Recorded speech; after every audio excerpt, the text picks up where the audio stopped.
Madame, mademoiselles, messieurs, bonjour et bienvenue à Rome. Les fêtes pour les 25 ans de pontificat du pape Jean-Paul II et pour la béatification de Mère Teresa se déroulent dans un climat d'immense allégresse et de grande piété.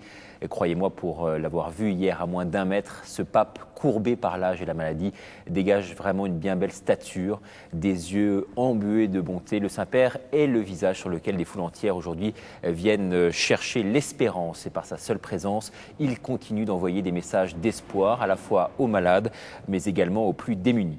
Alors pour nous parler de cet anniversaire, une nouvelle fois un très beau plateau, KTO Magazine, à commencer par Monseigneur Jean-Pierre Ricard. Bonjour Monseigneur, vous êtes président de la conférence des évêques de France. À vos côtés, on a la joie et l'honneur de recevoir également son Excellence Pierre Morel. Bonjour Excellence, bonjour. Vous êtes ambassadeur de France auprès du Saint-Siège ici.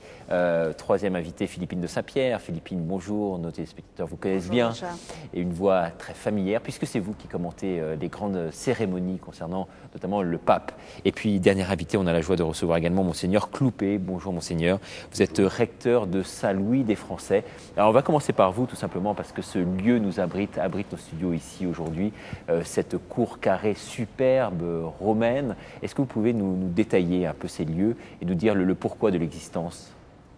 Cette cour a été construite aux environs de 1750, avec l'ensemble du palais qui est autour, attenante à l'église Saint-Louis des Français. L'église parce qu'il fallait un lieu pour que les Français puissent se retrouver. La cour et le palais pour qu'on puisse accueillir dans de bonnes conditions les pèlerins.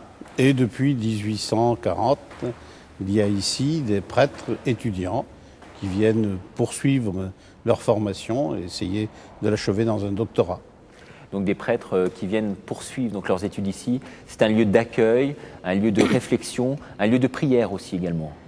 Oui, nous avons une vie de communauté avec l'office, et puis nous célébrons l'Eucharistie tous les jours ensemble.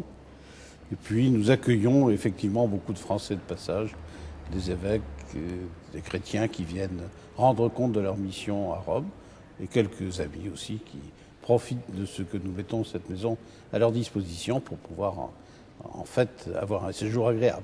Pas uniquement que des Français, il faut le dire pour nos téléspectateurs qui nous suivent à la fois de Suisse, de Belgique, tous les pays francophones sont la bienvenue bien sûr ici. Oui, non seulement les pays d'Europe, mais les pays du africains. Canada. Oui. Le pape Jean XXIII avait de fait, alors qu'il faisait une visite ici, demandé que dorénavant on ne parle pas de Saint-Louis des Français, mais Saint-Louis des francophones. Donc c'est un lieu véritablement d'accueil avant tout ici. Oui, nous voyons passer vraiment beaucoup de monde et nous sommes un petit peu un lieu qui s'informe sur les événements du monde. Alors c'est vrai qu'on vous a vu encore il y a quelques instants procéder à des visites de ce lieu un peu magique, auprès d'enfants, auprès d'élèves, des jeunes qui viennent ici se renseigner. C'est vrai qu'il y en a beaucoup actuellement à l'occasion de ce pontificat, de cet anniversaire. Là, c'était une école, si vous voulez, qui faisait une visite et qui souhaitait beaucoup qu'on leur commente des Caravages avec la vocation de Saint Matthieu, en leur montrant à la fois la portée spirituelle d'un tableau, mais aussi le fait que dans l'histoire de la peinture, le Caravage montre une rupture et je crois que ce n'est pas inintéressant qu'ils le perçoivent. Vous sentez une quête spirituelle qui passe par la culture ? Ce qui me frappe beaucoup, en particulier chez les adolescents, c'est le besoin qu'ils ont, ils le manifestent en se taisant, d'essayer de comprendre. Et je conseille toujours aux grandes dames des accompagnateurs qu'ils échappent à ces accompagnateurs pendant le séjour à Rome et qu'ils reviennent ici pour contempler tout seuls les tableaux. Et aux grandes dames, effectivement, des accompagnateurs, je suis de temps en temps écouté. C'est tout le débat en France également sur le patrimoine spirituel qui doit être réhabilité. En tout cas, c'est ce que pense le ministre de la Culture actuel, Jean-Jacques Ayagon. On va revenir tout de suite avec vous, Philippine de Saint-Pierre, sur ce moment très fort hier vécu, place Saint-Pierre à Rome, avec bien entendu cette homélie prononcée par le pape Jean-Paul II à l'occasion du 25e anniversaire de son pontificat. Il y avait du monde, il y avait près de 5000 personnes pour assister à cette messe. Pourtant, les conditions n'étaient pas les meilleures, il y avait un vent très très froid. Mais vraiment, les pèlerins sont venus braver, je dirais, ces éléments hostiles pour venir rendre hommage au pape, à un pape qu'ils aiment beaucoup. Oui, 50 000 personnes qui sont donc rassemblées place Saint-Pierre à un horaire pas très commode, il faut le dire. C'était la sortie des bureaux. Une atmosphère très particulière pendant cette célébration. Elle était bien sûr empreinte d'une grande solennité renforcée par la présence ici à Rome, vous le savez, d'une grande partie des cardinaux, plus de 150, et puis des présidents des conférences épiscopales, donc de très nombreux prélats qui ajoutaient à la solennité habituelle des célébrations romaines. Mais on notait en même temps une très grande chaleur, une affection réelle des fidèles, aussi bien des pèlerins qui sont venus parfois de loin, on pense évidemment aux Polonais, mais de nombreux pays sont représentés, que des fidèles romains qui, dans la mesure de leurs possibilités, avaient tenu à revenir 25 ans plus tard sur cette place où, pour la première fois, ils avaient vu apparaître le cardinal Wojtyła, devenu pape depuis quelques instants. Et c'est d'ailleurs ce qu'a souligné le cardinal doyen du Sacré Collège, Monseigneur Ratzinger, qui, au nom de l'Église, a adressé ses vœux au Saint-Père au début de la célébration. Le cardinal Ratzinger qui a souligné que cette célébration se tenait 25 ans plus tard, jour pour jour, presque minute pour minute après l'élection de Jean-Paul II. Il faut se souvenir que c'est à 18h18 en 1978, ce 16 octobre, que l'on voit apparaître la fumée blanche, et c'est à 19h20 que apparaît Jean-Paul II à la loggia avec cette première apparition, cette première bénédiction Urbi et Orbi, et ce n'ayez pas peur qui restera dans l'histoire. Comment alors ne pas trembler devant la responsabilité, dira Jean-Paul II dans son homélie. Il est vrai qu'à vues humaines, la chose était difficile, et Jean-Paul II a voulu conclure cette homélie hier par une prière en 3 temps, pourrait-on dire. Un premier temps dans lequel le pape Jean-Paul II cherche à détourner les regards qui convergent vers lui en cette journée, les tourner vers le Christ qui est la véritable source de ce rassemblement. Toute la gloire est due à toi seul. Tout est ton œuvre, dira le pape. Et puis dans un deuxième temps, il revient sur le ministère du bon pasteur, le ministère des prêtres, des évêques aussi. On se rappelle qu'il avait signé le matin même l'exhortation apostolique sur le ministère épiscopal, mais également il parlait de lui-même dans ce paragraphe sur le rôle du bon pasteur, le guide, le maître et le sanctificateur du peuple de Dieu. Enfin, dans un dernier temps, le pape Jean-Paul II a voulu remettre son ministère une fois de plus, pour le présent et pour le futur, entre les mains de la Vierge Marie et entre les mains du pasteur suprême, afin, a-t-il dit, que nous puissions, avec lui, avancer sereinement vers la maison du Père. C'était les derniers mots de cette homélie très personnelle, très émouvante du pape Jean-Paul II, acclamée bien sûr par les quelques 50 000 pèlerins rassemblés à Saint-Pierre. Une très belle ambiance, accentuée un peu dans son caractère étrange et particulier par le fait que, vous l'avez vu sur ces images, la nuit est tombée pendant la célébration, et c'est toujours un moment magnifique sur la place Saint-Pierre quand on commence au grand jour et qu'on termine comme ça avec ces très beaux éclairages des colonnades du Bernin. On peut effectivement interroger nos invités ici présents, et vous, Monseigneur, vous étiez bien sûr aux premières loges pour assister à cette messe. Qu'est-ce qu'il en est ressorti véritablement? On vient de le voir avec Philippine, tout un aspect sur son homélie. J'ai vécu cette messe avec beaucoup d'émotion, et je sentais que les évêques qui étaient autour de moi aussi la vivaient intensément. Il faut d'abord dire que la plupart d'entre nous, une grande majorité des cardinaux et aussi beaucoup d'évêques qui étaient là autour de moi ont été nommés par Jean-Paul II. Donc il y a un lien particulier entre le pape qui vous nomme et l'évêque qui est nommé. On a vécu cela, je crois, dans une attitude d'action de grâce, en remerciant le Seigneur pour tout ce que le pape avait apporté à l'Église, nous avait apporté aussi, comme soutien dans la foi, dans notre ministère, là, pendant ces 25 ans. Et en même temps, nous étions devant lui, unis dans la prière et dans une communion, car celui qui a invité si souvent à se donner avec le Christ, eh bien, apparaissait là, dans cette célébration, comme celui qui s'est dessaisi de sa vie, qui s'en est remis entre les mains de Dieu. Et pour nous, nous avons senti ça comme un grand appel spirituel, nous aussi, à savoir donner notre vie à la suite du Christ, avec le Christ. Il a également coupé court à toutes les rumeurs. C'est vrai que les spéculations ici à Rome vont bon train depuis un certain temps, pas uniquement à Rome, on en parlait également beaucoup en France et dans le monde. Le pape a demandé tout simplement à ce qu'il puisse terminer dans les meilleures façons son ministère. Il va aller jusqu'au bout, visiblement. Pas de démission à l'ordre du jour. En tout cas, l'attitude spirituelle qui est la sienne aujourd'hui, c'est vraiment cette remise de tout lui-même entre les mains du Seigneur, quand le Seigneur voudra, comme il le voudra. Alors vous aussi également, Excellence, vous avez participé à cette messe. Qu'est-ce que, d'un point de vue personnel, tout simplement, en est-il ressorti? Bon, je crois qu'il faut relever, je relève à mon tour ce qui a été dit, c'est-à-dire l'intensité de la cérémonie. Enfin, c'était une très grande cérémonie et la place Saint-Pierre était pleine, c'est la présence des grands jours, si vous voulez. Il faut vraiment un grand événement pour qu'il y ait cette densité, je dirais. Et effectivement, cette ferveur, cette émotion qui était là et qui était particulièrement sensible, je trouve. Parce qu'il y a souvent de grands rassemblements sur la place Saint-Pierre, mais dans la journée, il y aura plus de banderoles, plus d'applaudissements, alors que là, effectivement, on sentait une émotion particulière, et puis cette dimension particulièrement universelle avec des pèlerins venus de très loin, et tout simplement aussi, ce que relevait Mgr Ricard, les cardinaux et les évêques venus du monde entier, et donc vraiment l'Assemblée universelle.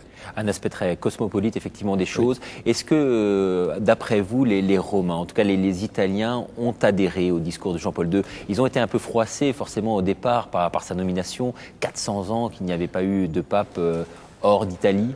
Et il est arrivé, il a réussi quand même à se faire adopter immédiatement. Mais il s'est fait adopter immédiatement. Vous vous souvenez d'un mot qui avait enchanté les Romains, qui ont l'esprit fin et rapide. Il a dit « Corrigez mon italien, je compte sur vous ». Et donc, tout de suite, c'était une sorte d'appel à une complicité qu'il a su nouer avec le peuple de Rome. Et je crois que depuis 25 ans, les Romains sentent qu'il est d'abord leur évêque, suivant la tradition bimillénaire, mais aussi de façon vécue. C'est un pape avant tout le pape de l'interreligiosité, on l'a vu avec Assise, le pape de l'œcuménisme, un rapprochement entre les différents courants. Vous pensez que vraiment aujourd'hui il est arrivé au bout de son parcours? Je crois qu'il a, il a soutenu l'Église dans cette longue marche œcuménique. Et ce qui me frappe, c'est que lui-même, malgré les difficultés rencontrées, a toujours tenu le cap. Et nous avons une très grande encyclique, Utunum Sint, qui est l'encyclique sur l'œcuménisme, où il exprime très fortement son engagement œcuménique. Et la même chose pour le dialogue interreligieux. Et là, je trouve que, le pape a senti les grandes questions du monde d'aujourd'hui. Vous savez qu'un certain nombre de questions qui arrivent, c'est est-ce que les religions sont facteurs d'intolérance, en absolutisant les conflits, ou au contraire, est-ce qu'elles sont des facteurs de paix?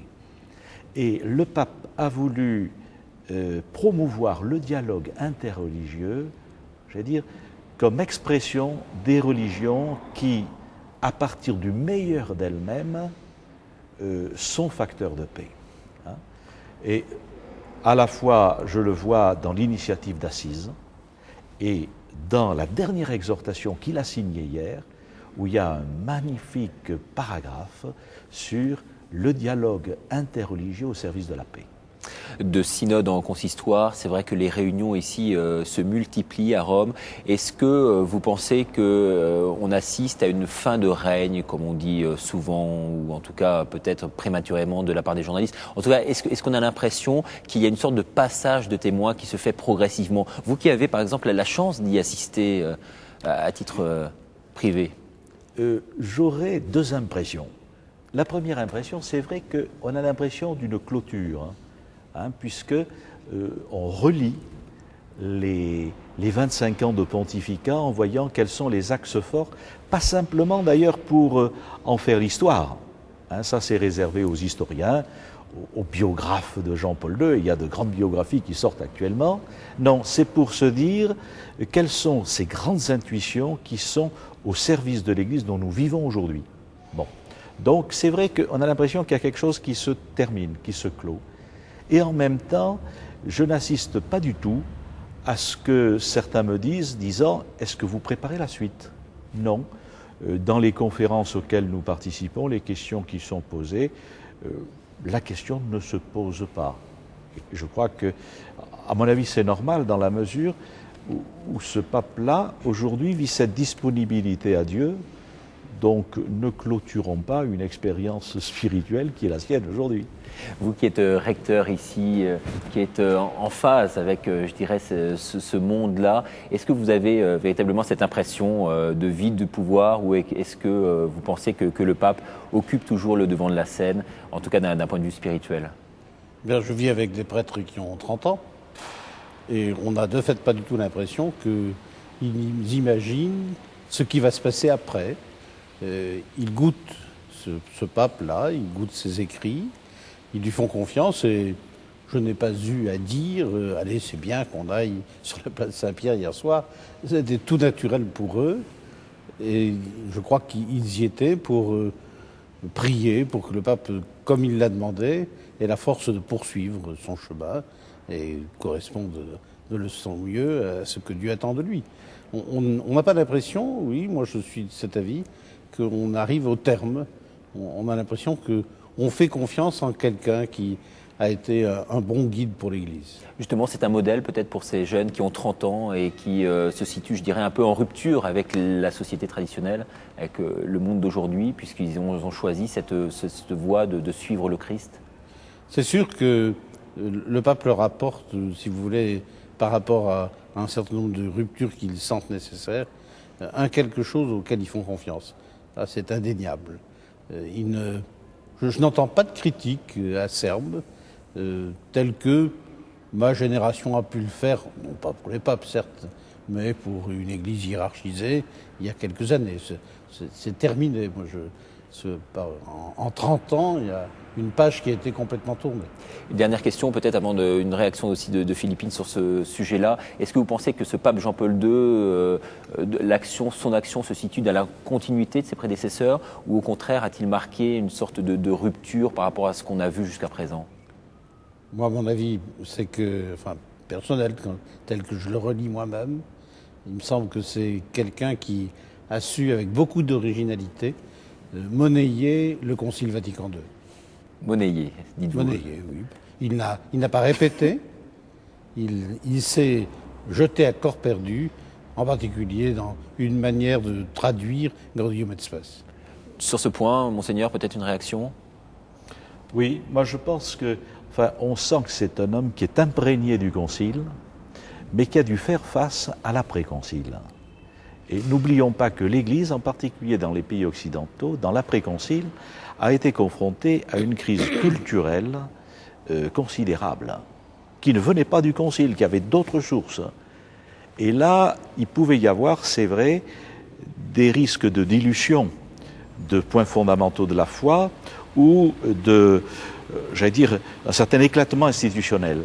Et je crois que le pape, là, est venu au moment peut-être choisi par Dieu dans son élection, j'allais dire pour permettre à l'Église, disons, de se recentrer.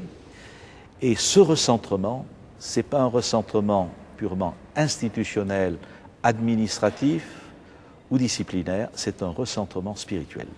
Philippine? Oui, je voudrais revenir peut-être sur ce sentiment de clôture avec ce 25e anniversaire. C'est vrai qu'on relie les 25 ans, ça donne un peu le sentiment de faire des bilans anticipés. Et c'est vrai qu'on voit la faiblesse de Jean-Paul II et sa fatigue. Et c'est vrai aussi que le rassemblement des cardinaux à cette occasion a pu faire en sorte que certains parlent d'une sorte de pré-conclave, parce qu'on a du mal à imaginer que les uns et les autres ne pensent pas à la suite. Mais d'un autre côté, j'ai été très frappée par une remarque du cardinal Ruini, qui est le cardinal vicaire, donc l'évêque auxiliaire de Rome, et qui disait, vous savez, quand on a passé l'an 2000, on a tous dit le pape Jean-Paul II, c'est le pape de l'an 2000. C'est ce que lui avait dit Monseigneur Wyszynski à son élection, tu seras le pape de l'an 2000. Et puis quand on a eu passé l'an 2000, on s'est dit, ça y est, il a terminé son travail et il est très fatigué. Et dès le 6 janvier, il publiait son encyclique à l'oreille du troisième millénaire dans laquelle il disait « Duc in altum, on avance au large ». De la même manière, hier soir, il a remercié pour les 25 ans de pontificat, à la fois ceux qui l'ont soutenu et bien entendu le Saint-Esprit qui l'accompagne, mais il a aussi dit « Aidez le pape ».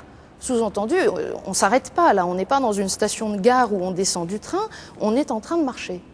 Duc in altum, effectivement, aller pêcher aussi au large les poissons les gros poissons qui se sont un peu égarés du monde de l'Église. Vous savez que je porte là la croix, qui est la croix qu'il a donnée à chaque évêque qui a participé au synode des évêques. Et vous savez ce qui est marqué justement derrière, c'est duc in altum, Ah bah, vous voyez. c'est-à-dire va au large. Qu'on peut traduire, c'est une parole de l'Évangile, où Saint Pierre qui est là a essayé de pêcher toute la nuit. Il est découragé, il n'a rien pris, il n'a aucune envie de repartir à la pêche. Et voilà que Jésus lui dit, Pierre, prends tes filets, prends ta barque, va au large, va au large. Et Pierre a cette belle parole qui est de dire, Seigneur, bon, sur ta parole, je lâcherai les filets. Voilà. Confiance, alors qu'à vue humaine, il semble qu'il y a peu de chances que la pêche soit bonne. Voilà. Et donc, le pape nous dit, vous aussi, ne restez pas dans l'eau croupissante du port. L'Église n'est pas faite pour se refermer sur elle-même, comme si elle était un club religieux. Vous aussi, vous êtes porteur d'une parole de vie pour l'homme, donc allez au large. Vous savez qu'on peut en même temps traduire cette parole de l'Évangile, avance en eau profonde. C'est-à-dire, là aussi, tu ne peux aller véritablement au large que si tu t'enracines encore plus profondément dans la foi, dans cette parole du Seigneur, dans ce don du Seigneur. Et je crois que tout le pontificat, me semble-t-il, de Jean-Paul II peut se résumer. Il est vraiment celui qui a aidé à avancer en eau profonde. Il y a un appel à la sainteté qui est très fort chez lui. Et puis, à avoir cette audace missionnaire. Avancer en eau profonde, à la fois d'un point de vue bien sûr spirituel, peut-être aussi, et ça je me tourne vers vous, Excellence, d'un point de vue politique, c'était un homme qui, Jean-Paul II, c'est un homme qui a joué bien sûr un grand rôle et qui a façonné un peu, je dirais, le monde à son image, même si le terme est forcément un peu surévalué. C'est beaucoup dire en une formule qui est peut-être trop synthétique. Il a accompagné toutes les grandes étapes du XXe siècle. Je crois que c'est la chose qu'il faut rappeler.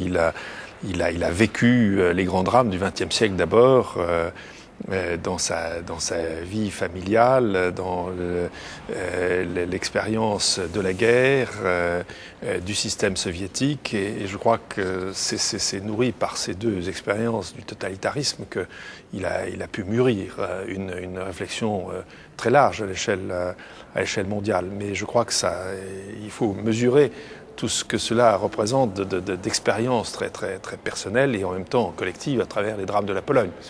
Je crois que ça a beaucoup compté. Mais j'ai envie de rebondir sur ce qui a été dit, parce que je suis arrivé il y a bientôt 1 an et demi. Et effectivement, je crois qu'il faut un peu équilibrer les choses. Anniversaire dit récapitulation. Forcément, un quart de siècle, c'est un quart de siècle, surtout avec une telle continuité. Après Saint-Pierre, le 3e plus long pontificat, bon, ça justifie quand même qu'on fasse le point. Donc je crois qu'il y a quelque chose de très normal. Et en même temps, ce qui me frappe depuis quasiment 1 an et demi, c'est précisément la continuité des élans qui sont donnés. Enfin, prenons les derniers mois. Au moment du Jeudi Saint, donc au printemps, c'était une nouvelle encyclique sur l'Eucharistie. Il n'y en a pas des dizaines d'Eucharisties. Ce sont de très grands jalons dans la vie, dans le développement du pontificat. Fête de Saint-Pierre, 29 juin, exhortation apostolique, post-synodale, qui tire en quelque sorte, vu du point de vue du pape, les conclusions du synode des évêques d'Europe. Et là, nouvelle exhortation sur la mission de l'évêque, avec un véritable manuel, je dirais, à l'usage des évêques du XXIe siècle. Et vous pourriez y ajouter ce qu'il a publié au printemps, que je trouve également extraordinaire, c'est plus personnel, un triptyque romain, recueil de méditations, de poèmes, qui est d'une force impressionnante, qui a été composé à l'été 2002. Bon, j'observe simplement tout ceci en quelques mois. Donc, si vous voulez, une concentration et une volonté de porter jusqu'au bout toutes ses forces, toute sa méditation, qui fait que nous sentons encore, en observateur très attentif, cette impulsion personnelle du pape. Sur les 14 encycliques parues, d'après vous, quelle est la plus, celle qui sort un peu du lot, si tant est qu'il y en ait une? Je sais que les 14 doivent être forcément d'un niveau égal, mais est-ce qu'il y en a une qui vous, Monseigneur, d'un point de vue personnel, vous a touché plus que d'autres? Là, c'est une question... Une colle. Une colle, hein, mais j'y réponds volontiers. Non, je crois quand même que... il y en a beaucoup qui m'ont nourri, Je pense en particulier une avec laquelle j'ai beaucoup consonné, c'est Deus Dives in Misericordia, Dieu riche en miséricorde. C'est une très belle encyclique de réflexion sur la miséricorde de Dieu. Mais je crois que, si vous voulez, l'encyclique qui me paraît la plus significative, c'est la première. C'est le Rédempteur de l'homme. Parce que je crois que dans cette première encyclique, vous avez tous les grands thèmes que le pape ensuite va développer et comment il situe l'homme, la dignité humaine, l'avenir de l'homme dans le dessein du Christ. Et ça, je crois que cette encyclique, c'est vraiment, me semble-t-il, celle qui donne le là à l'ensemble des encycliques qui vont suivre. Une encyclique également sur la paix, qu'il a aidé à confectionner, même si elle a été présentée par Jean XXIII. Encyclique sur la paix, alors peut-être ça permet d'introduire un thème qui vous est cher également. Vous, en tant que, je dirais, ambassadeur de France ici au Vatican, vous avez eu affaire au Saint-Siège, bien entendu, concernant les récents conflits en Irak. Votre rôle a été, j'imagine, déterminant, puisque vous étiez un personnage central dans ces négociations. Qu'en était-il exactement? Non, moi j'étais au contact et en liaison permanente avec la secrétaire d'État, mais évidemment les choses se sont passées ailleurs, mais c'est évidemment très précieux d'assurer un lien. Et j'ai envie d'ajouter cela à cette petite récapitulation que je faisais de l'engagement personnel du pape au cours des derniers mois. Et évidemment, la crise irakienne a été impressionnante parce que l'on a bien vu que c'était la volonté personnelle du pape de dire non à l'enchaînement vers un conflit autant qu'il était possible, et il n'a pas ménagé ses efforts. Il aurait pu, on peut imaginer d'autres cas de figure qui étaient simplement de tenir des propos, de rappeler, et puis de constater qu'il y a ce qui est possible et ce qui n'est pas possible. Non, il a voulu refuser une conception des relations internationales avec une vigueur impressionnante qui a toujours été la sienne, je dirais, sur les grandes questions au cours de son pontificat. Et je crois qu'il faut rappeler que c'est un philosophe moraliste de formation, pour lesquels les grands principes, les idées, c'est fondamental. Et on se bat jusqu'au bout quand on veut défendre une certaine conception de la paix et des relations internationales. Et je crois que l'expérience dramatique du conflit irakien a démontré une vigueur vraiment extraordinaire et très personnelle de la part du pape, suivie évidemment par toute la curie, mais aussi par les opinions. Sur ce sujet, vous voulez intervenir ? Oui, en fait, j'aimerais avoir l'éclairage de Monsieur l'ambassadeur, parce qu'au fond, je me dis que cette ambassade près le Saint-Siège est très particulière. Par rapport à des ambassades dans des pays où, par nature, vous êtes un peu enfermé dans le cadre d'une relation bilatérale avec le pays accueillant, avec l'Église, c'est au monde entier que vous avez affaire. Oui, c'est d'une certaine façon ce que nous appellerions un poste multilatéral par rapport à un poste bilatéral. Mais on pourrait dire même bi et multi, parce que c'est un poste d'abord bilatéral sur les relations entre la France et l'Église catholique. Et cela occupe déjà une certaine part de toute l'activité de l'ambassade, parce que nous sommes en liaison régulière, nous faisons constamment le point avec les autorités à Paris, mais aussi avec le Saint-Siège, sur toutes les formes de relations qui se sont développées. Pensez donc, c'est la plus ancienne des ambassades de France, on l'oublie quelquefois, 1465. C'est la première fois qu'une ambassade de France a été installée. Ça a été, et à l'époque, à la fin du Moyen-Âge, il n'y avait rien là d'extraordinaire. Mais enfin, on a toujours continué depuis à veiller à cette relation entre la France et le Saint-Siège. Ça, c'est le premier aspect bilatéral, si vous voulez. Mais c'est vrai qu'il y a aussi l'aspect, en quelque sorte, multilatéral, parce que le Saint-Siège étant relation et présent dans le monde entier, c'est une puissance d'un type un peu différent, mais qui déploie son action dans le monde à sa façon, qui n'est pas celle des États, qui n'est pas celle des organisations internationales.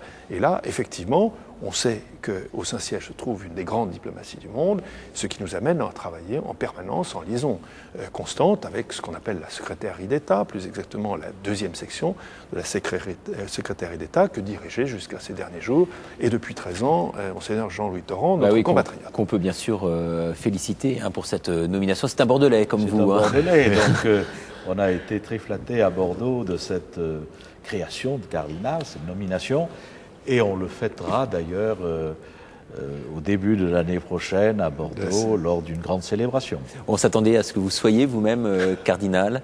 Est-ce que ce n'est que partie remise ou ça... c'est pas à moi qu'il faut poser cette question. Hein. Je crois que c'est le pape lui-même, je veux dire, sait quel est le bon moment, hein, où il appelle justement des collaborateurs à cette tâche. Alors ce que je vous propose, c'est à propos de Cardinal, c'est d'écouter l'interview que nous a accordée. Elle dure 1 minute 30. Le cardinal du Honduras, Monseigneur Rodriguez Maria Daga. Je pense que la prononciation n'est pas forcément la bonne, mais le tout c'est de l'entendre. Écoutez-le. Je suis très content de cet anniversaire parce qu'il a été un grand animateur dans l'Amérique centrale pour nous et pour toute l'Amérique latine et pour tout le monde. Parce que quand il a été élu, j'ai commencé mon épiscopat même. Et je me trouvais toujours avec lui comme un grand père qui m'animait dans mon service.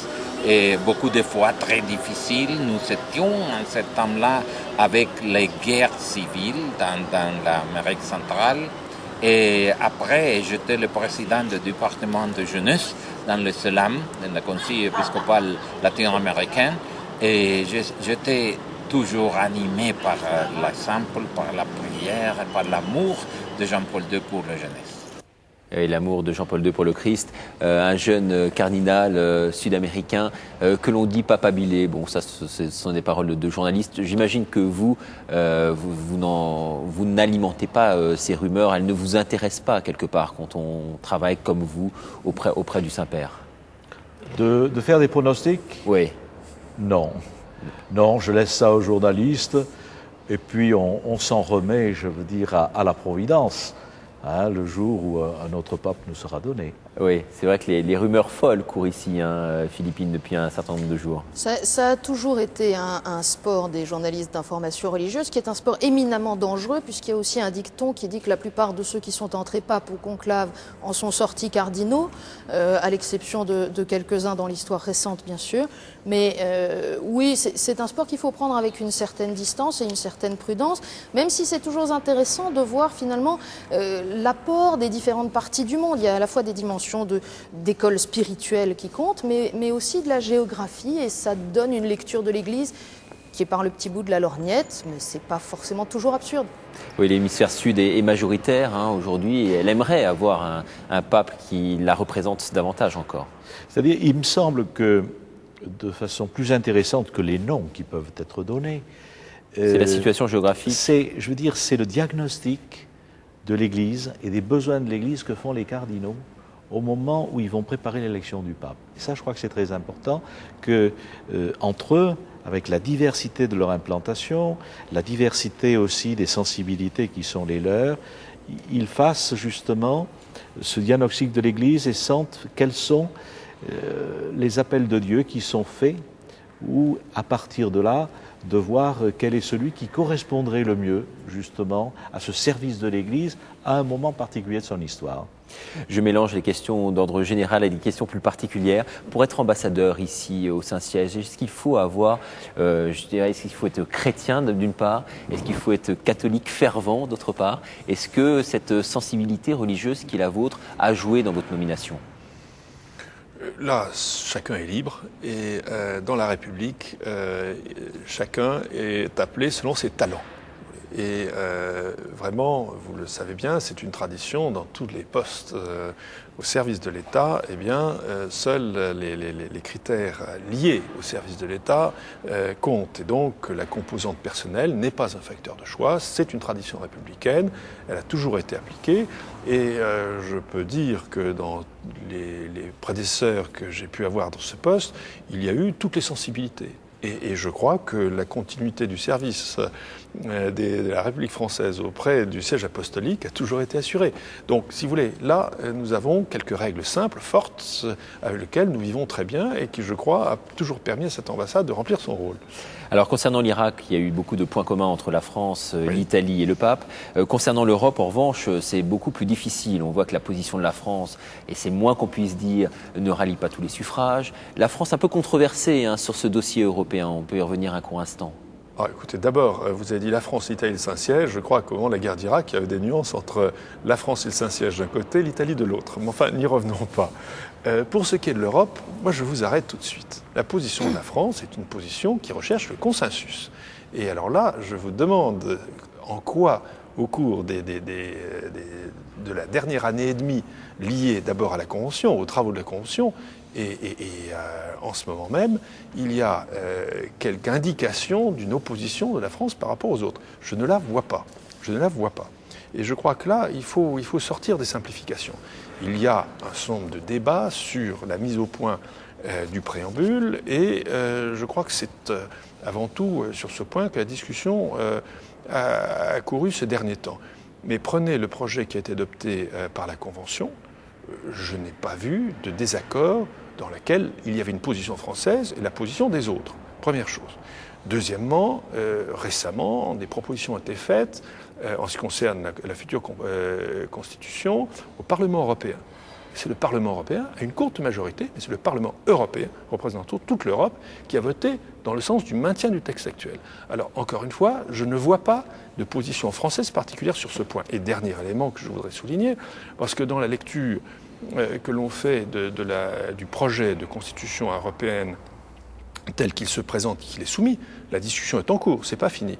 Mais j'ai parfois l'impression qu'on le lit un peu à l'envers. Je veux dire que vous avez dans ce texte des éléments considérables que l'on passe complètement sous silence, alors qu'ils sont très importants et qu'ils, je constate, recueillent la vive satisfaction de l'Église catholique. Je parle de l'article 51, par exemple, qui est au cœur de cette Constitution et qui reconnaît pour la première fois le statut des églises telles qu'elles existent à l'échelle nationale, un dialogue régulier, ouvert entre les pouvoirs publics et les églises à l'échelle européenne et qui sauvegarde en quelque sorte tout l'acquis tout en mettant en avant la place des églises dans la vie sociale. Je crois que ce n'est pas rien et on a tort de ne pas le souligner, c'est une avancée considérable dans la perception qu'a l'Europe en se construisant elle-même. L'autre élément que je voudrais souligner, c'est que la déclaration, la charte des droits fondamentaux est maintenant incorporée dans la Constitution européenne. Je voudrais rappeler les grands titres de cette charte des droits fondamentaux. Dignité, liberté, égalité, solidarité. Bon, voilà des données fondamentales sur lesquelles tous les Européens se rejoignent et l'on voit bien d'où viennent toutes ces valeurs. Elles sont fondatrices de l'Europe. Alors voilà des choses que je voudrais rappeler pour corriger un peu votre présentation. Donc d'après vous, le dosage spirituel est bon, mais là je me tourne vers vous, Monseigneur. Le pape Jean-Paul II a fait part à de multiples occasions et encore récemment, la semaine dernière, de son inquiétude concernant cette construction européenne. Oui. Nous avons d'ailleurs fait une lettre, les présidents de conférences épiscopales d'Europe. Nous étions réunis à Vilnius il y a une quinzaine de jours pour regretter que la mention des racines chrétiennes ne figure pas dans le préambule de la Constitution. À la fois, je rejoins tout à fait ce que disait M. l'ambassadeur, c'est-à-dire qu'il y a un net progrès, je crois, dans le projet donc de constitution que nous avons, qui parle d'un dialogue régulier aussi avec les églises. Donc ça nous paraît tout à fait intéressant. Le fameux adjectif religieux qui avait fait problème au moment du traité de Nice figure. Donc je crois que là, il y a quand même une prise en compte du religieux. Au détriment du spirituel. Hein. Oui, c'est ça. C'était donc pour quand même lester le spirituel, disons, aussi de cet élément plus institutionnel que représente le religieux.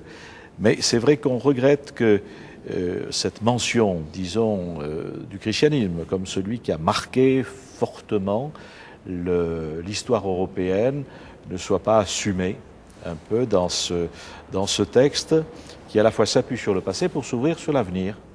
J'ai moi-même écrit une lettre personnelle donc au président Chirac pour lui dire que, au nom de beaucoup de catholiques de France et dans mes relations avec les autres présidents de conférences épiscopales, je regrettais un peu, j'allais dire, que ce terme ne puisse pas figurer. Voilà, donc nous sommes en attente maintenant de savoir ce qu'il en sortira. Quand on est recteur ici, et là je me tourne vers vous, mon père, qu'on est au centre de Rome, qu'on est français et qu'on vit ici non loin du Vatican, est-ce que cette notion de construction européenne a une résonance particulière ? Moi je crois que dans le monde des étudiants que je fréquente un peu ici, effectivement, ils sont très sensibles à cela. Et les jeunes prêtres qui n'ont pas le temps de faire des analyses politiques aujourd'hui très complète parce que il y a l'Écriture sainte, il y a la théologie, il y a la théologie morale qui sont là sur leur table. Il y a effectivement un peu une déception de voir que les choses ne soient pas plus explicitement dites. Mais je pense que ce qui pour eux est important, c'est que l'Europe se définit, se construit. Je vois par exemple les appels qui sont faits dans ce sens-là restent sensibles, produisent toujours beaucoup d'intérêt. Donc l'Europe n'est pas une notion abstraite en fait pour tous ces jeunes que vous côtoyez à longueur de temps et ces séminaristes français qui viennent ici régulièrement. Je crois d'autant plus que le développement des habitudes créées par les bourses Erasmus leur permettent de fréquenter un grand nombre d'étudiants venant de différents pays. Et aujourd'hui, c'est la chose la plus simple. Enfin, on n'imagine pas qu'on puisse être dans une université sans avoir, en particulier des Européens, bien d'autres. C'est la grande chance de Rome, quand on y fait des études, c'est d'être avec des étrangers, assis, à confronter non seulement ce qu'on peut se dire entre étudiants, mais c'est vrai aussi que faire l'Eucharistie avec un Japonais et la Trinité avec un Américain, c'est quelque chose de tout à fait original. Alors ce que je vous propose à présent et avant de conclure avec nos invités sur la fin de cette émission, c'est d'écouter le cardinal Lustiger que nous avons interviewé il y a de cela 24 heures.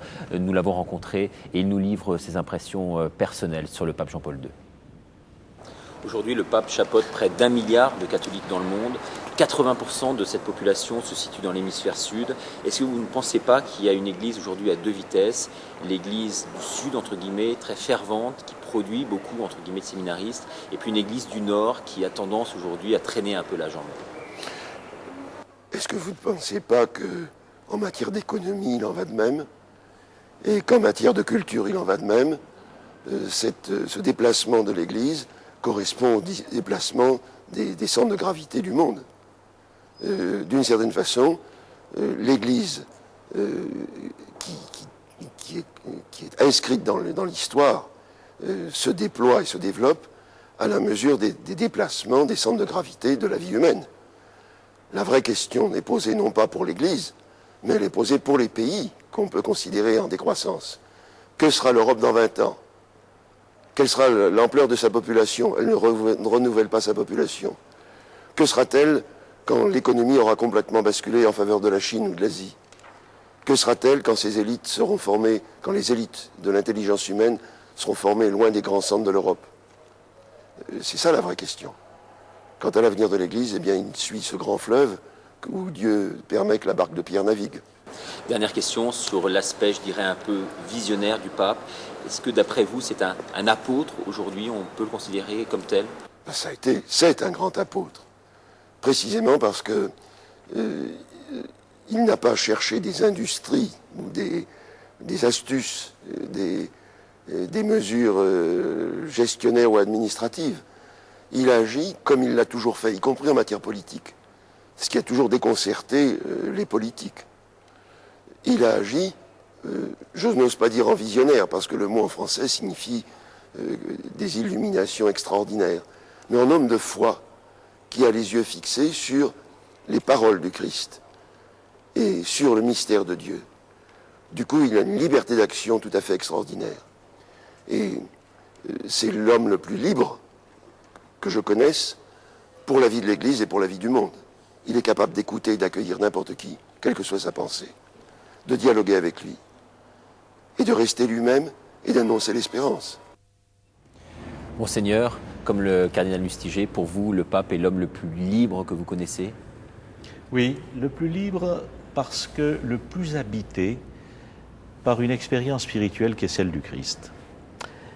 J'ai accompagné des jeunes à Paris, à Rome et à Toronto lors des Journées mondiales de la jeunesse. Et je me suis posé la question, mais qu'est-ce que c'est qui attire ces jeunes? Et je me suis rendu compte que ce qui attirait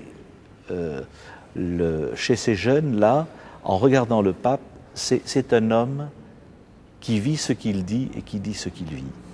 C'est un homme de Dieu qui est enraciné dans cette expérience profonde du Christ, dans cette suite du Christ et dans cette conviction que le Christ est vraiment l'avenir de l'homme, celui qui vient lui exprimer l'amour du Père et qui lui dit, si tu accueilles cet amour, si tu en vis, si tu en témoignes, tu feras l'expérience de la vie. Et je me suis rendu compte qu'il y avait une espèce de qualité d'appel. Ce à quoi il appelait les jeunes, c'était la sainteté. Souvent, la sainteté, on a l'impression que c'est un état extraordinaire qui est réservé pour des personnes d'élite. Il leur disait non, la sainteté, elle est possible pour vous si véritablement vous ouvrez la porte de votre vie au Christ et si vous l'accueillez. C'est une transformation du cœur, en fait. Moi, je crois que cette transformation du cœur et cet homme de Dieu qui nous fait partager sa foi, sa confiance, son espérance, c'est ça qui véritablement, je crois, touche aujourd'hui jeunes, mais j'aurais envie de dire adultes, et l'évêque que je suis. Adéquation parfaite donc entre l'être et le paraître. Jean-Paul II, c'est vrai, on en parlait entre journalistes l'autre jour, il y a très peu de critiques émanant sur son action après 25 ans de pontificat. Bon, bien sûr, on ne va pas revenir sur les jeunes et la sexualité avec cette histoire du préservatif, ça serait enfoncer des portes déjà ouvertes. Il y a peut-être 2 critiques concernant son action internationale, et c'est pour ça que je vous regarde et je me tourne vers vous, concernant la Russie d'autre part, l'ex-URSS bien entendu, l'Empire soviétique. Et puis d'autre part la Chine. C'est vrai qu'avec la Chine, les rapports sont toujours très ambigus. La Chine, un pays que vous connaissez bien parce que vous avez été ambassadeur de Chine pendant très longtemps. Et avant, j'étais à Moscou. Et avant, vous étiez à Moscou.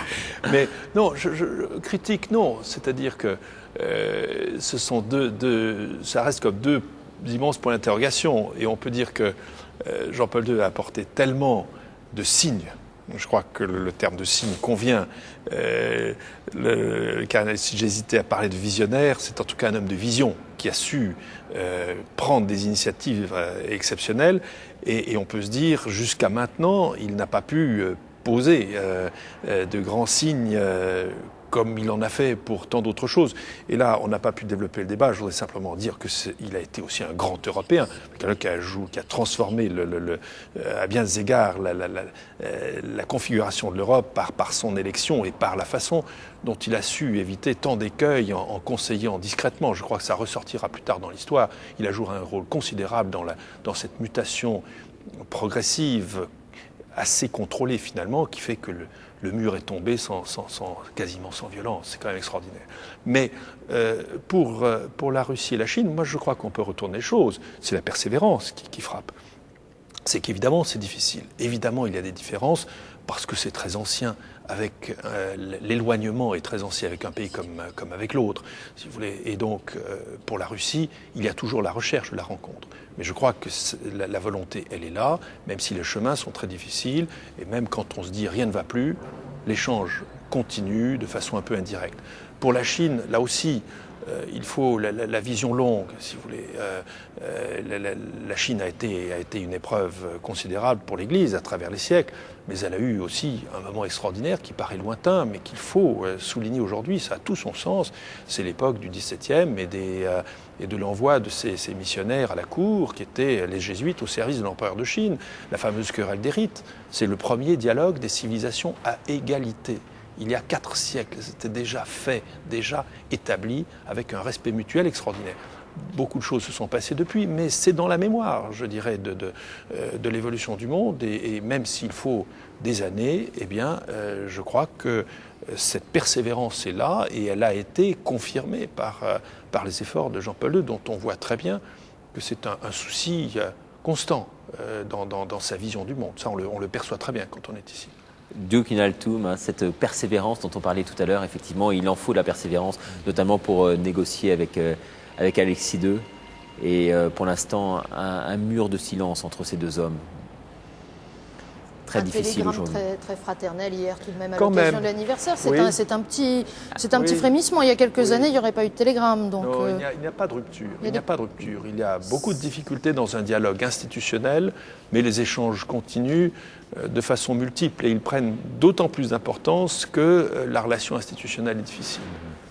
Alors voilà, nous arrivons maintenant au terme de cette émission. Je vous remercie d'y avoir participé. Peut-être un dernier mot, je veux dire, on fait ça depuis le début de nos émissions ici. Un dernier mot sur le pape. Qu'est-ce que vous pouvez lui souhaiter? Là, je vais faire un tour de table. Qu'est-ce que vous pouvez lui souhaiter pour la fin de son pontificat? Ce qu'il a demandé hier, à savoir beaucoup de sérénité, au milieu d'une souffrance physique qui est réelle. Il suffit de le voir bouger, même quelquefois encore, quand il monte dans sa voiture, de sentir combien cela est pour lui douloureux. Garder une très grande sérénité dans cela, parce que cet homme a été, et pour le monde et pour l'Église, d'une grande utilité, que la manière dont il pourra se préparer à paraître lui aussi devant Dieu et à connaître la joie de le rencontrer, soit précédée d'une période de paix. Pour une journaliste comme vous, Philippine? C'est vrai qu'on a très envie de reprendre la dernière phrase de cette homélie, avancer sereinement vers la maison du Père. J'allais dire, c'est presque trop beau pour être vrai comme dernière phrase.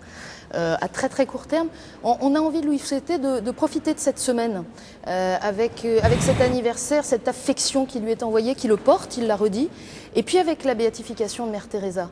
Parce qu'au-delà de la signification spirituelle très profonde de cet événement, il y a aussi pour lui une charge humaine très importante, une affection personnelle très importante, et on a envie de lui dire d'en profiter.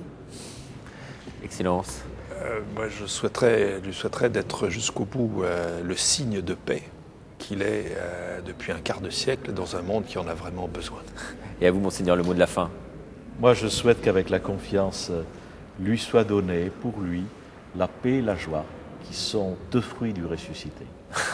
Merci infiniment à tous les quatre d'être venus participer à cette émission KTO Magazine. On attend vos réactions, on les sait très nombreuses sur notre site internet www.ktotv.com. N'hésitez pas à nous envoyer vos réactions à Paris, on les fera suivre ici, au 2-4 rue Rouget de Lille, à Issy-les-Moulineaux. Merci beaucoup et à bientôt. Merci.